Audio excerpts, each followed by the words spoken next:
Hello' ছাত্ৰ ছাত্ৰীসকল তোমালোক সকলোকে মোৰ ইউটিউব চেনেলটোলৈ স্বাগতম জনাইছোঁ ছাত্ৰ ছাত্ৰীসকল আজি মই তোমালোকৰ অংকুৰণ পাঠ্যপুথিৰ পাঠ নং 2 মানুহৰ মাজলৈ কাপোৰ কেনেকৈ আহিল এই পাঠটো বুজাবলৈ চেষ্টা কৰিম ঠিক আছে আমি এই পাঠটো অলপ বুজিম তাৰ পিছত আমি এই পাঠটোত থকা যিখিনি পাঠভিত্তিক প্ৰশ্ন উত্তৰ আছে সেইখিনি কৰিম ঠিক আছে তোমালোকে আৰম্ভণিৰ পৰা শেষলৈকে ভিডিঅটো চাবা যদি তোমালোকে ভিডিঅটো ভাল পোৱা তেন্তে ভিডিঅটো লাইক কৰিবা আৰু যদি মোৰ ইউটিউব চেনেলটো এতিয়ালৈকে সাবস্ক্ৰাইব কৰা নাই সাবস্ক্ৰাইব কৰি দিবা ঠিক আছে ভিডিঅটো আৰম্ভ কৰোঁ ছাত্ৰ ছাত্ৰীসকল পাঠটোৰ নাম হৈছে মানুহৰ মাজলৈ কাপোৰ কেনেকৈ আহিল এই সাধুটো অৰুণাচলৰ মিচিমি জনজাতিৰ সাধু ঠিক আছে মই গোটেইখিনি ইয়াত আলোচনা নকৰোঁ মই অকল থুলমূলকৈ তোমালোকক আভাস এটা দিবলৈ চেষ্টা কৰিম ছাত্ৰ ছাত্ৰীসকল তোমালোকে আৰম্ভণিৰ পৰা শেষলৈকে পাঠটো পঢ়িবা পাঠটো পঢ়িলেই তোমালোকে পাঠটোত কি ক'ব বিচাৰিছে বুজি পাবা ঠিক আছে তো পাঠটোত কোৱানছা নামৰ ডেকা এজনৰ বিষয়ে তোমালোকে জানিব পাৰিবা কোৱানছা ঘাটমাউৰা আছিল ঘাটমাউৰা মানে হৈছে যাৰ পিতৃ মাতৃ সৰুতে ঢুকাই যায় তাক ঘাটমাউৰা বুলি কোৱা হয় হি খুব দুখীয়া আছিল আৰু কাম কৰিলেহে দুবেলা দুমুঠি খাবলৈ পাইছিল বুজি পাইছা কিন্তু হি মাছ মাৰিবলৈ খুব ভাল পাইছিল এদিনাখনৰ কথা হি কামলাঙৰ পানীত কামলাং হৈছে অৰুণাচল প্ৰদেশৰ এখন নৈ এদিনাখন কি কৰিছিল হি কামলাঙৰ পানীত এখন দলঙা পাতি থৈছিল আৰু গধূলি পৰত যেতিয়া হি দলঙাখন দাঙি চাইছিল তেতিয়া হি দেখা পাইছিল যে হি দলঙাত দুটা মাছ উঠিছে এটা সৰু মাছ আৰু আনটো ডাঙৰ মাছটো দেখি তাৰ চকু থৰ হ'ল হি কি কৰিলে মাছ দুটা ঘৰলৈ লৈ আহিলে আৰু ডাঙৰ মাছটো কি কৰিলে লাওৰ খোলা এটাত জিয়াই থলে আৰু সৰু মাছটো হি খালে তাৰ পিছত কি হ'ল পাঁচদিনাখন যেতিয়া হি গধূলি কামৰ পৰা উভতি আহিলে তেতিয়া কোৱানছাই তাৰ ঘৰটো কাপোৰেৰে ভৰি থকা দেখিলে এদম কাপোৰেৰে তাৰ পিছত তাৰ মনত প্ৰশ্ন হ'বলৈ ধৰিলে যে কোনে বাৰু এই কাপোৰৰ দমটো তাৰ ঘৰলৈ আনিলে বুজি পাইছা তাৰ পিছত কি হৈছিল সাধুটোত কোৱানছাই কি কৰে প্ৰত্যেক দিনাই মাছটোক আহাৰ খুৱাই কামলৈ গুচি যায় কিন্তু কামৰ পৰা যেতিয়া ঘৰলৈ ঘূৰি আহে তেতিয়া হি ঘৰটো কাপোৰেৰে ভৰি থকা দেখে বুজি পাইছা তো এদিন হি কি কৰিলে এই ৰহস্যটো ভেদ কৰিবলৈ কামলৈ নগৈ ঘৰৰ ওচৰতে লুকাই থাকিল কোৱানছাই দেখিবলৈ পালে যে মাছটোৱে লাহেকৈ নিজৰ ৰূপ এৰি এজনী ছোৱালী হ'ল তাই তাঁতশাল মেলি খটখটাই কাপোৰ ববলৈ ধৰিলে তেতিয়া কোৱানছাই কি কৰিলে ছোৱালীজনীক হাতত থাপ মাৰি ধৰিলে আৰু সুধিলে যে তই কোন ক'ৰ পৰা আহিছ কেনেকৈ কাপোৰ ববলৈ শিকিলি ফুলবোৰৰ এই নমুনাবোৰ ক'ত পালি ছোৱালীজনীও থতমত খাই উত্তৰ দিলে যে মই খামৰু ফৈদৰ জীয়াৰী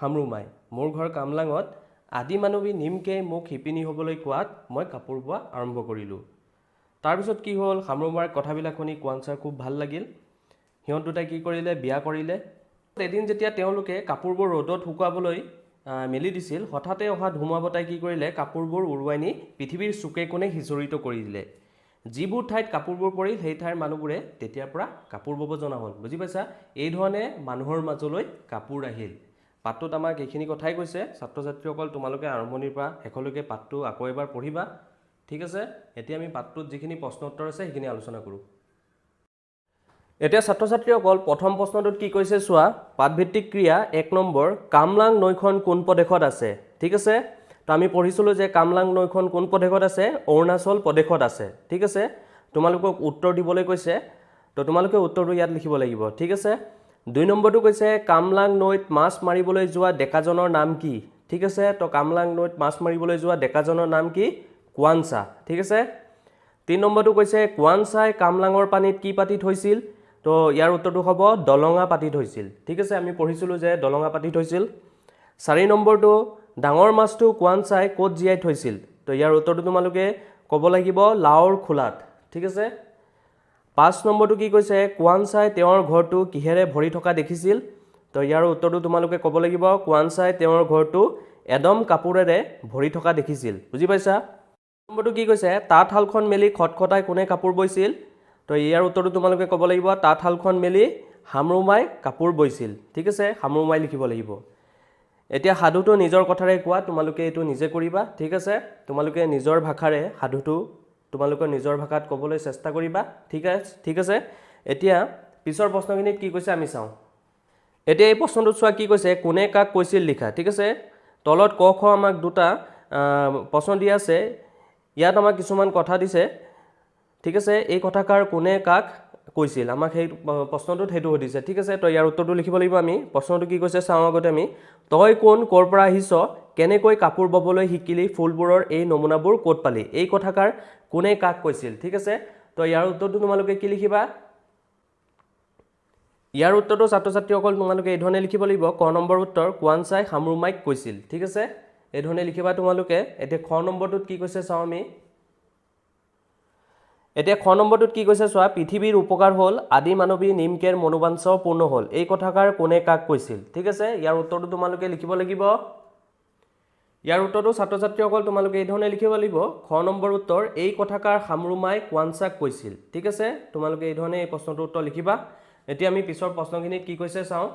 এতিয়া ছাত্ৰ ছাত্ৰীসকল তোমালোকৰ পৃষ্ঠা নম্বৰ 13ত এই প্ৰশ্নটো আছে, তলৰ প্ৰবচন ফাঁকিৰ ভাৱ বহলাই লিখা, ৰাইজে নখ জোকাৰিলে নৈ বয়। ঠিক আছে, আমাক এই প্ৰবচনটো ভাৱ বহলাই লিখিবলৈ কৈছে। ঠিক আছে, এই প্ৰশ্নটোৰ উত্তৰ তোমালোকে লিখিব লাগিব।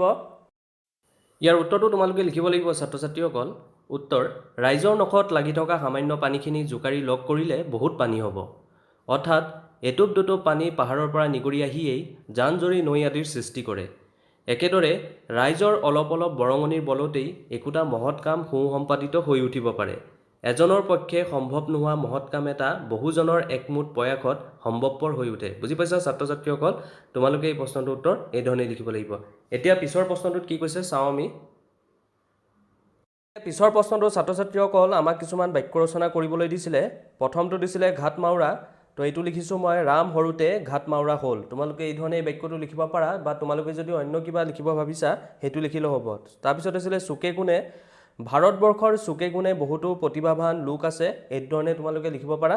তাৰপিছত আছিলে গছ গছনি, আমাৰ বিদ্যালয়ত বহুতো গছ গছনি আছে। লুকা ভাকু, মই লুকা ভাকু খেলি ভাল পাওঁ। এই ধৰণে তোমালোকে এই বাক্যকেইটা লিখিব পাৰা, বা তোমালোকে যদি অন্য কিবা মন পচন্দৰ বাক্য লিখিব ভাবিছা সেইটো লিখিলেও হ'ব। ঠিক আছে, এতিয়া আমি পিছৰ প্ৰশ্নখিনিত কি কৈছে সেইখিনি চাওঁ। ছাত্ৰ ছাত্ৰীসকল তোমালোকৰ পৃষ্ঠা নম্বৰ 14ত এই প্ৰশ্নটো আছিলে। এই প্ৰশ্নটো কি কৈছে চোৱা,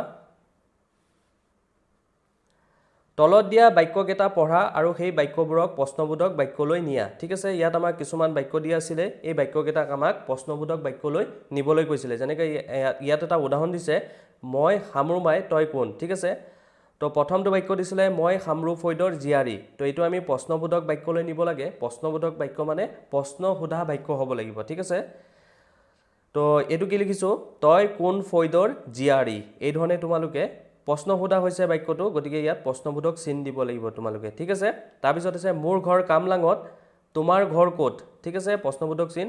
মই বজাৰৰ পৰা আহিছোঁ, তুমি ক'ৰ পৰা আহিছা। প্ৰশ্নবোধক চিন, এই ধৰণে লিখিব পাৰিম আমি বাক্যটো। মই সাধু শুনি ভাল পাওঁ। ঠিক আছে, এইটো লিখিছোঁ, তুমি কি শুনি ভাল পোৱা। ঠিক আছে, প্ৰশ্নবোধক চিন। কোৱানচাই মাছ মাৰি ভাল পায়, কোৱানচাই কি কৰি ভাল পায়। ঠিক আছে, প্ৰশ্নবোধক চিন। এই ধৰণে তোমালোকে এই বাক্যকেইটা প্ৰশ্নবোধক বাক্যলৈ নিব লাগিব। বুজি পাইছা। এতিয়া পিছৰ প্ৰশ্নটোত আৰু এটা প্ৰশ্ন আছে, সেই প্ৰশ্নটো আমি চাওঁ।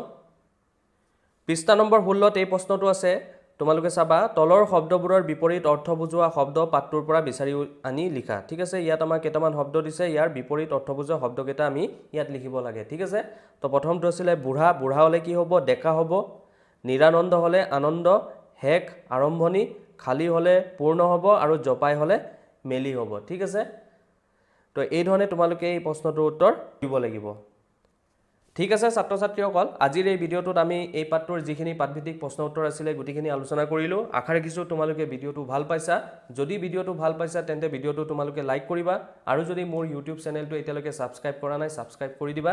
ঠিক আছে, আজিলৈ তেন্তে তোমালোকৰ পৰা বিদায় লওঁ। ধন্যবাদ, থেংক ইউ।